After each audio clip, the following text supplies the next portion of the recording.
Bonjour mesdames et messieurs, chose promise, chose due. Voici la vidéo de mes stylos préférés.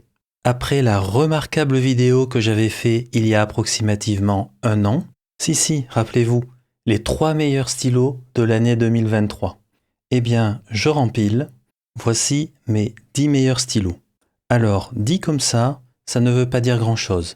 Mes 10 meilleurs stylos, de quoi, pour faire quoi? En premier lieu, j'insiste. Mes 10 meilleurs stylos du moment. Dans la vie, les goûts et les couleurs, ça varie. J'expliquerai pour chacun des stylos ce qu'ils sont pour moi. Pour certains, ce sont des stylos qui sont depuis très longtemps parmi mes préférés. Pour d'autres, ça fluctue beaucoup plus. C'est comme ça. Ensuite, des stylos pour quoi faire? Car suivant ce que je vais faire, je ne vais pas utiliser les mêmes stylos. Le cadre de ce classement est donc le suivant. Je mets de côté tous les stylos qui sont pour moi des stylos vraiment faits plutôt pour le flex. Les stylos que vous allez voir, ce sont des stylos pour écrire tous les jours, de manière tout à fait standard, ou tout du moins qui laissent la possibilité de le faire de manière tout à fait standard. Ensuite, je vais en rester à ce qu'on appelle des stylos modernes. En réalité, pas tout à fait. En 3 occasions, je vais accompagner le stylo moderne par un stylo plus ancien qu'on ne peut plus que avoir sur le marché de l'occasion. Ce stylo dit vintage accompagnant le stylo récent auront bien entendu des similitudes de manière très claire que j'expliquerai à ce moment-là. Quelques mots pour terminer cette introduction à propos du classement. J'ai établi un classement de 1 à 10. Alors, inutile de vous dire que ça a vraiment été difficile. Les 2 premiers étaient pour moi une évidence. L'ordre des suivants a été beaucoup plus difficile. Des places 3 à 10, pour moi ces stylos sont extrêmement proches et ça va plus dépendre du moment, de ce que je vais écrire, si je dois écrire petit ou plus gros, etc. qui va jouer. Trêve de blabla, on y va. Si vous me demandez quel est le meilleur pocket pen, eh bien vous l'avez devant les yeux. La version moderne de ce stylo s'appelle le Pilot Elite 95S, mais en réalité ce stylo existe depuis plusieurs dizaines d'années. Ici, nous avons un Pilot Pocket des années 80. Sur la plume, il y a écrit, si j'arrive à vous le montrer, ce qui ne va pas être évident, H580, ce qui veut dire que c'est un stylo qui sort d'une fabrique qui s'appelle Hiratsuka. C'était une des 2 fabriques de l'époque de Pilot, et que ce stylo a été fait en mai de l'année 80. Comme vous pouvez le voir, il y a bien entendu une grosse ressemblance entre ces 2 stylos modernes et ce Pilot des années 80. Ici, nous avons celui qui est en pointe F, que je vous ai présenté dans une vidéo. Ici, le même mais dans sa version noire, avec une plume M. Et personnellement, je suis un grand fan de ce modèle avec la plume F. Donc je ne vais pas m'étendre très longtemps, j'ai déjà fait la revue de ce stylo sur cette chaîne. En tous les cas, sachez que c'est un magnifique stylo qui ne coûte pas très cher, probablement un des stylos les moins chers, qui a une plume en or, ici. Alors, bien entendu, sans le capuchon à l'arrière, c'est un stylo qui est très court, mais dès que vous mettez le capuchon, nous avons un stylo de format tout à fait normal, très léger, d'un grand confort, une magnifique plume intégrée. C'est vraiment un stylo génial.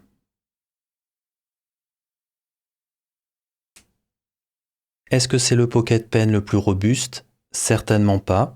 Il y a d'autres pocket pens qui sont excellents, mais celui-là, en termes d'écriture, il est vraiment au top.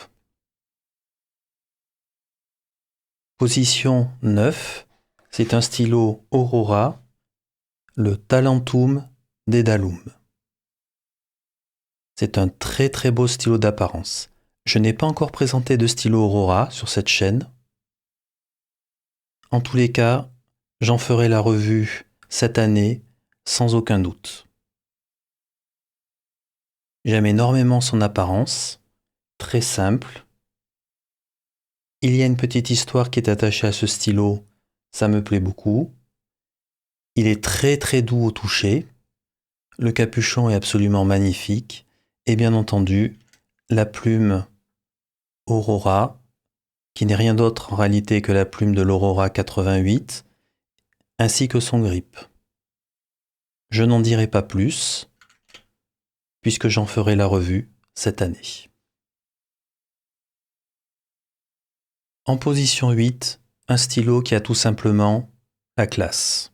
Probablement un des plus beaux stylos, à mon avis, qui existent, comme quoi, pas la peine de faire des stylos énormes pour qu'ils soient vraiment très beaux. Vous l'aurez reconnu, le Waterman Karen.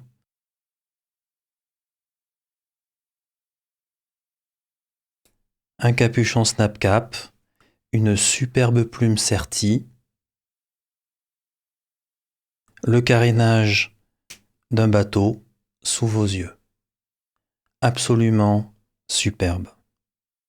Je rajoute que sa plume est d'une extrême douceur, une des plumes les plus douces que j'ai jamais eues entre les mains, une plume M ici. C'est un stylo que je n'utilise pratiquement que chez moi, égoïstement, et que je vais ancrer, alors certes pas très souvent, mais à chaque fois que je le fais, j'ai cette heureuse surprise, ce bonheur de retrouver cette plume d'une douceur extrême. Le visuel et les sensations ne sont pas en reste. Le capuchon est très plaisant à l'ouverture et à la fermeture. La plume Certi est un régal visuel. À ce Waterman Karen, je lui ai adjoint 2 copains. Vous les avez ici. Ce sont des chiffeurs impériales. Vous allez vite comprendre pourquoi. Celui-ci est plus ancien, il est je pense des années 60, et celui-ci est beaucoup plus récent, des années 80. Celui-ci est le modèle Schiffer Imperial 4 Touchdown. C'est un modèle qui a un sac à l'intérieur, mais qui fonctionne un peu en mode piston, comme ceci. Mais ça reste bien un sac à l'intérieur. Nous avons aussi un snap cap et une plume en or. Vous pourrez la regarder, elle est magnifique. Certi. Je vais mettre d'ailleurs les deux à côté et vous comprendrez pourquoi je les ai mis côte à côte. De magnifiques plumes Certi. Et vous noterez que le Schiffer, ici, finit en s'amincissant, mais en plus avec des facettes. C'est vraiment un stylo absolument magnifique et qui écrit extrêmement bien. C'est pour ça que je l'ai mis un petit peu à côté du Waterman Karen, car c'est pour moi aussi un stylo que j'aime beaucoup. Donc c'est un stylo qui a perduré pendant plusieurs dizaines d'années. Il est absolument magnifique et il vaut aussi vraiment le détour. Il est un petit peu dans le même style que le Waterman Karen et il écrit extrêmement bien. C'est un stylo qu'on peut trouver à des prix tout à fait raisonnables. J'aime beaucoup ces deux stylos, vous comprenez maintenant pourquoi je les ai mis ensemble. Tous les deux ont des magnifiques plumes Certi, ont des plumes qui écrivent extrêmement bien et sont d'apparence très belles. Si vous préférez les stylos plus anciens, eh bien le Schiffer est un très bon candidat. Si vous préférez les stylos plus modernes, le Waterman Karen est absolument somptueux. Dans cette position 8, pour moi, s'il ne doit en rester qu'un, ça sera le Waterman Karen. En 7e position, je suis à peu près sûr que vous ne l'attendiez pas, c'est un stylo fait par un artisan indien qui s'appelle Monsieur Manoj Deshmukh et le nom de sa compagnie est Phosphor Pens. Alors autant le dire, c'est un stylo absolument splendide. Quand je l'ai commandé, je ne m'attendais pas à recevoir un stylo aussi beau, et pourtant. C'est une acrylique Conway Stewart, absolument fabuleuse. Il est facetté, c'est le modèle Ashtacon, et la plume est une plume Canwright Full Flex en or. Le feed est un feed en ébonite, que j'ai terminé de tailler moi-même. Ce stylo est absolument magnifique, il n'y a pas d'autre mot, et cette plume est vraiment excellente, en particulier avec ce feed. Ayant fait la revue en particulier il n'y a pas très longtemps sur cette chaîne, je n'en dirai pas beaucoup plus, juste que c'est vraiment un stylo que j'aime beaucoup.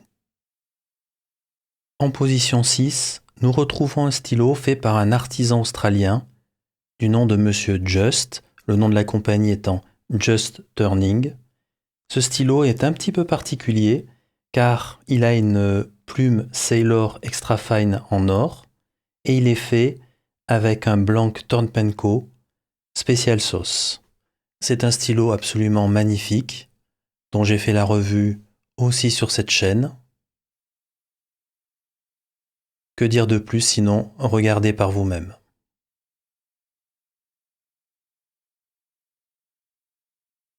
Et la plume, bien entendu, une plume magnifique XF de chez Sailor, une pure merveille.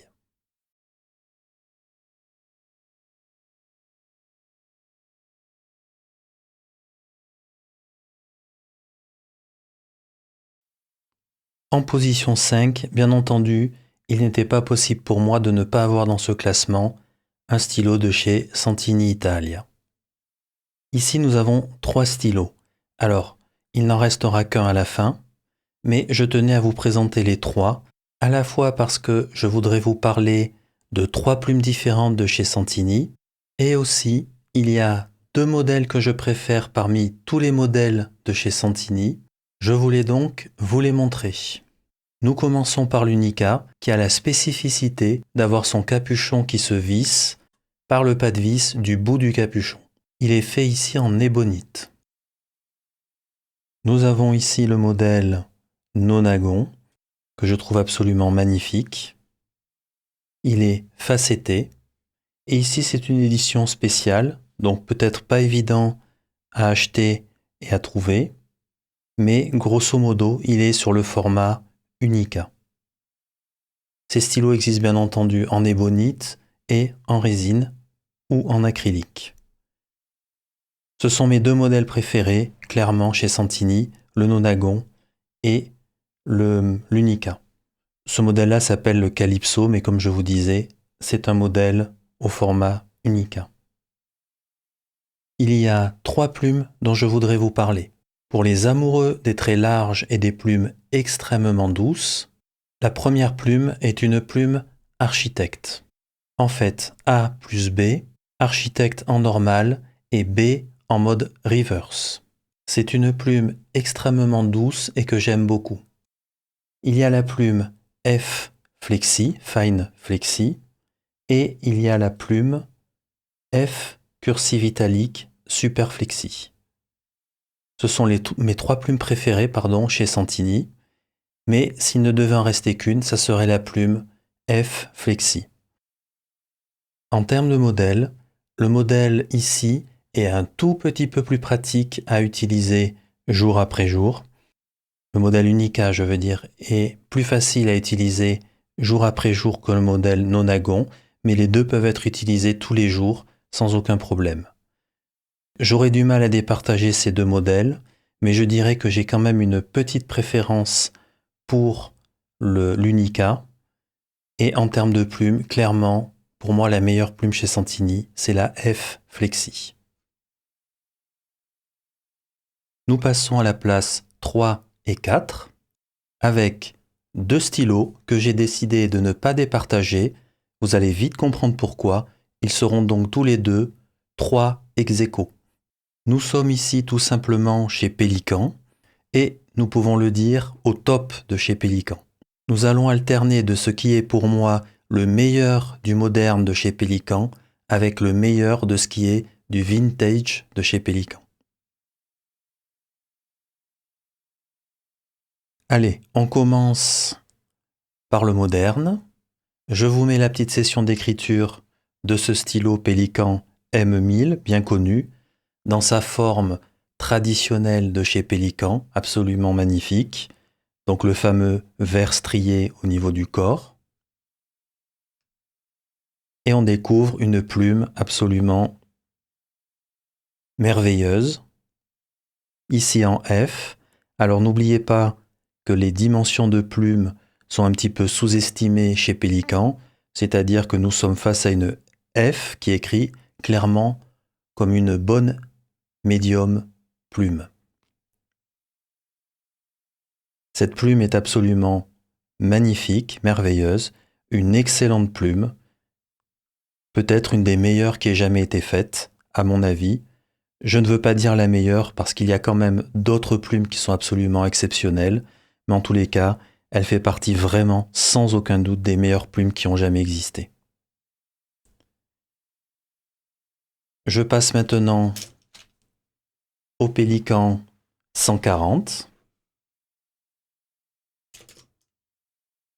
avec le test d'écriture que vous avez ici. Alors pour moi, le Pélican 140, c'est, à mon avis, le meilleur stylo de chez Pélican dans les stylos vintage. Et je ne départagerai pas le Pélican 140 du Pélican M1000. Ce sont deux stylos très différents, mais absolument exceptionnels. Et ce Pélican 140, si un jour je devais le perdre, alors en fait j'en ai deux ici, avec un Pélican 400, eh bien si un jour je devais le perdre, clairement, j'en rachèterais un très rapidement. C'est une plume, je vous l'ai écrit lors de la session ici, qui n'a pas d'équivalent moderne. Il faut vraiment écrire avec cette plume pour savoir le plaisir qu'elle occasionne. Pour moi, c'est un stylo absolument exceptionnel dans l'histoire de Pélican et dans l'histoire des stylos plumes. Un grand stylo. Ici, nous avons un modèle, si je me rappelle bien, de 53 à 54. Ici, un modèle de 64-65. Et ici, un Pélican 400, qui n'est rien d'autre qu'un stylo ressemblant très clairement et qui est très proche du Pélican 140, mais dans un format un petit peu plus grand. Ici, c'est une plume oblique. Nous voici maintenant à la place 2. Inutile de dire que tout comme les Pélicans 140 et M1000, si je perdais ce stylo, alors je le rachèterais tout de suite. Pour moi, c'est un compagnon de toujours, un stylo qui me quitte très rarement. Il est quasiment toujours ancré, ici d'ailleurs avec une Pilot Konpeki. C'est le Pilot Custom 823. Ici, il a la plume FA15 désormais. Quand j'en ai fait le test, il avait la plume F, mais qu'il soit avec une plume F ou une plume FA15, c'est vraiment le stylo important, pour moi en tout cas. On peut l'amener partout, il est d'une fiabilité exemplaire, vous pouvez le laisser dans toutes les positions, la plume ne sèche absolument jamais, d'une fiabilité remarquable, il est beau, il écrit superbement bien, je suis un grand fan aussi de la plume FA15, une plume semi-flex. Vous pouvez écrire de manière tout à fait normale avec, et ça procure toujours de belles sensations. Et si vous avez envie de donner un petit peu de flair, un petit peu de beauté à votre écriture, eh bien cette plume fléchit très bien. Vous pouvez vraiment rajouter de jolies choses à votre écriture grâce à cette plume. Alors, ce n'est pas une vraie plume flex, mais elle est suffisamment flex et très agréable et ça permet vraiment de se faire plaisir. Mon seul gros regret avec ce stylo, Pilot n'offre pas toutes les plumes possibles. Typiquement, la 15FA, vous ne pouvez pas l'avoir avec ce stylo. Il vous faut pour ça acheter le Pilot 743. Quoi qu'il en soit, plume standard Pilot ou plume 15FA, les plumes Pilot sont tout simplement des grandes plumes qui font partie des meilleures plumes existantes. Nous sommes tout simplement ici face à un stylo qui, certes, n'est pas parfait, mais en tous les cas, s'en rapproche diablement.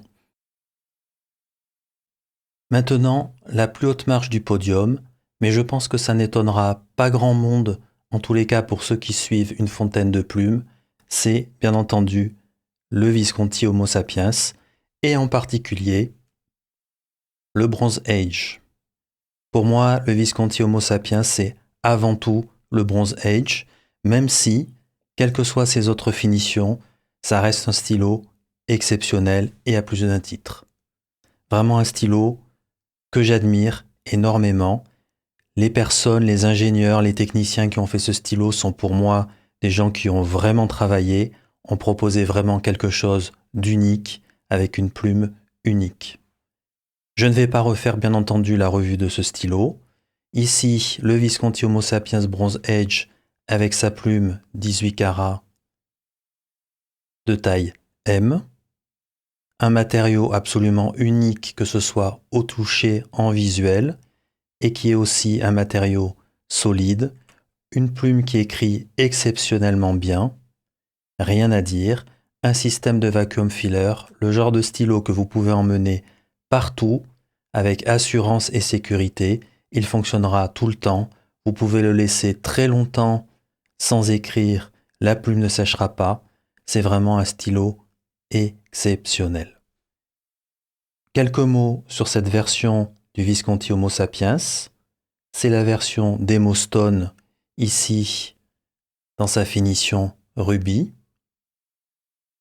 Je tenais à vous le montrer juste pour le plaisir visuel. Et du coup, je vais en profiter juste pour rajouter à la petite démo que je vous avais faite. Ici, je rappelle, plume M avec l'Aurora Black comme encre. Et bien ici, c'est une plume EF. Toujours très pratique d'avoir une plume qui écrit assez fin, car dans certains cas, c'est indispensable.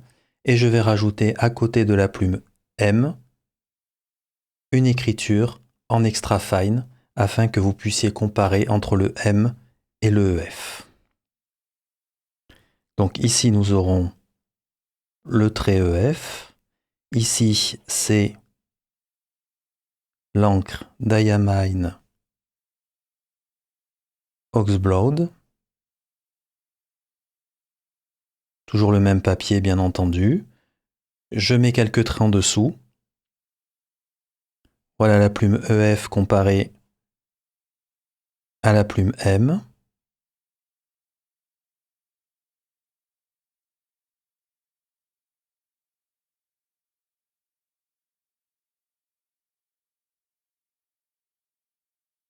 Vous voyez donc qu'il y a tout de même une belle différence entre ces deux plumes. Et autant vous dire, cette plume est d'un niveau absolument remarquable. Tout comme la plume M, elle écrit directement en sortant de la boîte de manière absolument magnifique. C'est aussi une plume que j'aime beaucoup, tout comme la plume M. J'ai tenu à faire une petite conclusion à ce classement. Premièrement, pour les deux premières places, le Pilot Custom 823 ainsi que l'Homo Sapiens, ce sont pour moi des stylos tout simplement incontournables, ce que je pourrais vraiment appeler mes classiques. Ils sont là et restent là. Si je m'absente de France, ils sont avec moi. Si je suis à la maison, j'en ai toujours au moins un ancré sur mon bureau. Ce sont autant des stylos plaisir que des stylos utiles. S'il ne devait en rester que deux, ça serait ces deux-là. Je tiens à rappeler aussi un petit peu le contexte. Je rappelle que je me suis aussi cantonné au stylo pour écrire de manière normale. Excite donc ce que l'on pourrait appeler les stylos ultraflex, les stylos obliques, les feud, etc. En résumé, ce qu'on pourrait appeler les stylos pur plaisir, mais pas forcément d'une utilité au jour le jour. Enfin, je crois que vous saisissez ce que je veux dire. Pour en terminer avec le contexte, je rappelle que ce sont mes stylos préférés. Dans mon esprit, ce ne sont absolument pas les meilleurs stylos de tous les temps ou les meilleurs stylos 2024 ou je ne sais quoi. Ça reste personnel. Et d'ailleurs, et c'est pour ça que je ne suis pas un grand fan des vidéos best-of, personnellement, je ne sais pas ce que c'est qu'un stylo faisant partie du best-of des stylos. Il y a tellement de critères possibles. Entre tous les grinds de plumes, le prix des stylos, la région d'où ils viennent, le fait qu'on puisse monter ou pas d'autres plumes faits par exemple par un Nimeister ou pas. En résumé, critères d'interchangeabilité. La qualité du manufacturing, le critère de solidité et de durabilité, la dimension de la plume, la forme du grip, les différents systèmes d'ancrage. Allez, j'arrête là, sinon j'en ai pour 10 minutes pour tout vous lister. Il y a cependant, entre guillemets, 3 vidéos best-of que je voudrais faire. Mais je prendrai mon temps, rien ne presse, ce n'est pas parce qu'on est en début d'année qu'il faut sortir une tonne de best-of. Le premier, en réalité, ce n'est pas vraiment un best-of. C'est une vidéo que je voudrais simplement consacrer aux artisans, des personnes qui très souvent ont une vraie passion pour les stylos plumes, auprès desquels on va commander des choses qui peuvent être parfois personnelles, que ce soit une résine particulière, une forme de stylo particulière et plein d'autres choses. Il n'y aura bien entendu aucun classement dans cette vidéo. Juste pour moi, ce sont des gens importants et ils apportent énormément à notre communauté, même si ça n'est pas toujours très visible. Cependant, cette vidéo est pour moi trop tôt. Il y a des artisans qui, dans mon esprit en tous les cas, sont importants. Ce sont des artisans dont j'aime le travail et le côté artistique, et à qui je n'ai pas encore commandé un ou plusieurs stylos. J'estimerais donc cette vidéo complètement lacunaire s'il n'y avait pas le travail de ces artisans-là. Le deuxième, entre guillemets, best-of auquel je pense, eh bien, c'est sur les stylos chinois. Pourquoi ? Vous l'aurez noté, dans ce classement, il n'y a pas de stylos chinois. La raison en est toute simple, eh bien, les stylos chinois ne sont pas encore au niveau de la production des stylos que je vous ai présentés. Les Chinois savent faire de très très bons stylos avec un excellent rapport qualité-prix. Pour moi, ils ne savent pas encore faire du haut de gamme. Mais, il faut le reconnaître, ils sont de plus en plus forts et leur qualité s'améliore vraiment grandement. C'est d'ailleurs pour ça, probablement, que le prix des stylos chinois est en train d'augmenter. Nous sommes sur un marché extrêmement vivant, avec une belle production, et donc forcément très intéressant pour tous les amoureux de stylos plumes. Mais avec les prix qui montent, il faut se méfier, car on peut alterner le bon, le meilleur et le nettement moins bon, voire le très mauvais. Et quand on passe de tarifs autour de 15-30 € à des tarifs plutôt autour de 40-60 €, acheter un très mauvais stylo à 50 €, ça fait tout de même un petit peu mal. Donc d'un côté, nous avons de très bons stylos avec un excellent rapport qualité-prix et des stylos dont le prix a augmenté de manière totalement injustifiée.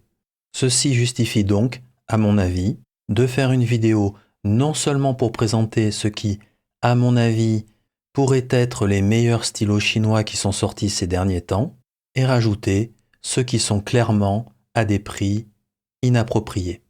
Je vais m'y atteler. Outre ces deux vidéos, je vais aussi en préparer une troisième. Elle concernera les plumes flex et les plumes soft. Ceci me donnera l'occasion de fournir quelques explications sur les différences qu'il y a entre certains termes comme bouncy, soft, snapback, etc. Et en plus, je rajouterai dans les plumes modernes quelques-unes des excellentes plumes représentatives dans ce que l'on pourrait considérer différentes catégories de flex et de soft. En effet, un des travers de certaines personnes qui utilisent des plumes flex est de toujours rechercher la performance. Le trait le plus fin avec le trait le plus épais possible, et tout ça bien sûr sans railroad. Alors, c'est une approche qu'on peut avoir, mais il y en a d'autres. Je vous parlerai aussi dans cette vidéo de quelque chose que j'ai en cours, mais qui va me prendre certainement des mois, et qui n'a jamais été fait à cette échelle-là. Allez, il fallait bien que je vous tease un petit peu. Ceci conclut donc la vidéo à propos de ce que j'estime être mes meilleurs stylos à mon goût et aujourd'hui. Je vous remercie pour votre attention et surtout d'avoir pris le temps de vous intéresser à mes goûts personnels. À bientôt.